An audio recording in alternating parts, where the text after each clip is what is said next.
ದಯವಿಟ್ಟು ಎಲ್ಲ press media ಅವ್ರಿಗೆ ಇದು ಹೈಲೈಟ್ ಮಾಡಬೇಕು. ನಾನು ಹೇಳ್ತಾ ಇದ್ದೀನಿ ಕೇಳಿ, ಇದು ಹೈಲೈಟ್ ಆಗಿರಬೇಕು. ಏನು ಹೀರೋಗಳು ಚೆಲ್ಲಗಳು ಏನು 1000-2000 ಎಡೆ ಕೊಟ್ಬಿಟ್ಟು ಅವರು ಮಾತಾಡೋದು, ನಮ್ಮ ಭಕ್ತ ನಿಮ್ಮ ಭಕ್ತ ಥಿಯೇಟ್ರಲ್ಲಿ ಹೋದ್ರೆ ಏನೂ ಇಲ್ಲ, ನೊಣ. ಥಿಯೇಟ್ರಲ್ಲಿ ನೊಣ, ಜನ ಇಲ್ಲ. ಈಗ 10 ಕೋಟಿ ಕೊಡು, 20 ಕೋಟಿ ಕೊಡು, ಏನು ಪ್ರಿಂಟೇ ಮಾಡ್ತೀವಿ ಇಲ್ಲಿ. ನಾವು ರಾಜಮೌಳಿ ನೋಡಿದ್ದೀನಿ, ಎಂತೆಂಥ ಡೈರೆಕ್ಟರ್ ನೋಡಿದ್ದೀನಿ. ಆಂಧ್ರದಲ್ಲಿ ಬಾಹುಬಲಿ ಸಿನಿಮಾ ತಗೊಬಂದಿದ್ದೀನಿ, 20 ಕೋಟಿ ಕೊಟ್ಟು ಅವ್ನು ಮಾರ್ಕೆಟ್ 4 ಕೋಟಿ 20 ಕೋಟಿ ಅವತ್ತೇ ಕೊಟ್ಟು ಪ್ರೂಫ್ ಮಾಡಿದ ನನ್ನ ಮಗ. ನಾನು ಬಜರಂಗಿ ಭಾಯ್ಜಾನ್ ಸಲ್ಮಾನ್ ಖಾನ್ ಪಿಕ್ಚರ್ ಅವನು 3 ಕೋಟಿ ಇತ್ತು, 7 ಕೋಟಿ ಕೊಟ್ಟು ತಗೊಬಂದು.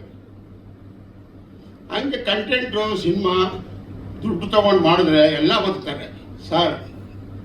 ಒಂದೇ ಸತಿ ಹೇಳ್ತೀನಿ, ನಮ್ಮ ಡೈರೆಕ್ಟರ್ಗಳು, ನಮ್ಮ ಟೆಕ್ನಿಷಿಯನ್ಗಳು ಎಲ್ಲರೂ ಮನೇಲಿ ಊಟಕ್ಕೆ ಅಕ್ಕಿಗೆ ಕಾಸಿಗೆ ಆಗಿತ್ತಾ ಇಲ್ಲ. ಇದು 2ನೇ ನಂಬರ್ ಅವ್ರ ಕಷ್ಟ ನೋಡೋಕ್ಕಾಗ್ತಾ ಇಲ್ಲ.